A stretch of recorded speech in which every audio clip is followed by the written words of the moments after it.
The issue of corruption has been a pressing concern in Uganda, with many citizens condemning government officials, politicians, and private sector individuals. In response, some members of parliament were arrested on corruption and bribery charges. President Yoweri Kaguta Museveni vowed to crack down on corrupt officials during an event celebrating his achievements at Kolo earlier this month. We're going to defeat this corruption. Together, kuangura corruption. Following this, the president and his cabinet went on a 7-day retreat from July 7th to 14th to address the issue. During the retreat, the president urged the public service leaders to drive socio-economic transformation through wealth creation. I want to insist is the issue of wealth creation in the homes. I really don't know how we shall continue to talk about this endlessly, and people just running around, wasting time, talking nonsense, and we just politely try to massage them, but doing nothing. Because if you deal with homestead incomes correctly.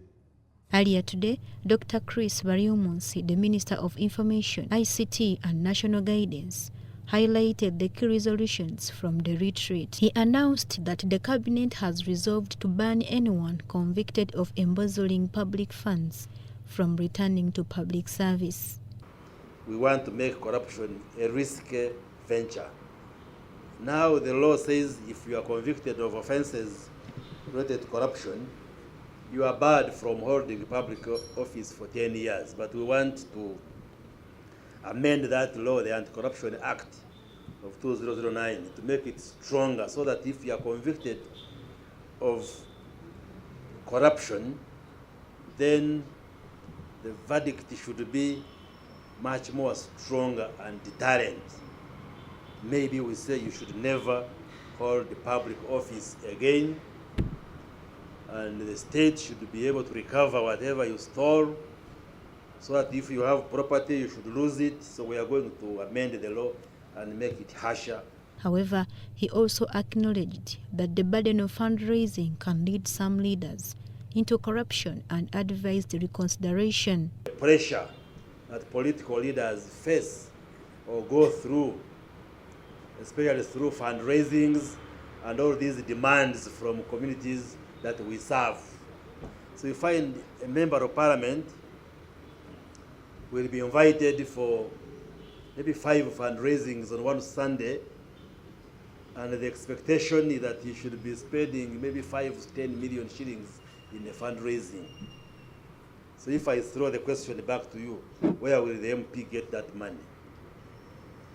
Because there's a tendency where a member of parliament enters a church function and they say, since the member of parliament has come, the roofing of the church is now sorted. And when you compute how much is needed for roofing, maybe it is 50 million shillings, 60 million shillings. So that's the perception which has been created in our society. So where will the member of parliament get that 50 million? The minister also addressed the commercialization of politics, which puts a burden on leaders, and the issue of land grabbing, urging landlords to stop evicting landowners. I think the main challenge that we have in this country is that politics has been heavily commercialized. By the time somebody is elected into a political office, be it a councillor or district chairperson or a member of parliament, you find they have spent heavily. And maybe for some whose integrity is probably not as strong, then they try to use illicit ways, irregular ways of recovering what probably they spent in elections, and also try to mobilize what they will use in the next election. Double titles. You find this piece of land already has a title, but then you go through Ministry of Lands and they issue another title, a title over a title.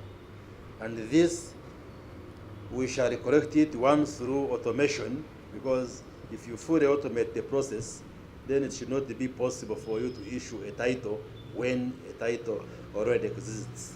He noted that some politicians have already begun campaigning, which diverts attention from social and economic issues. To ensure socio-economic transformation and curb corruption, the government plans to digitalize services to monitor all government systems online. The cabinet discussed various issues, including mindset change, government approach, performance management, indiscipline, and performance. That we came up with, that we shall strengthen the agencies responsible for fighting corruption in order for them to do their work effectively and efficiently through increased funding of their interventions. Naguja Serena,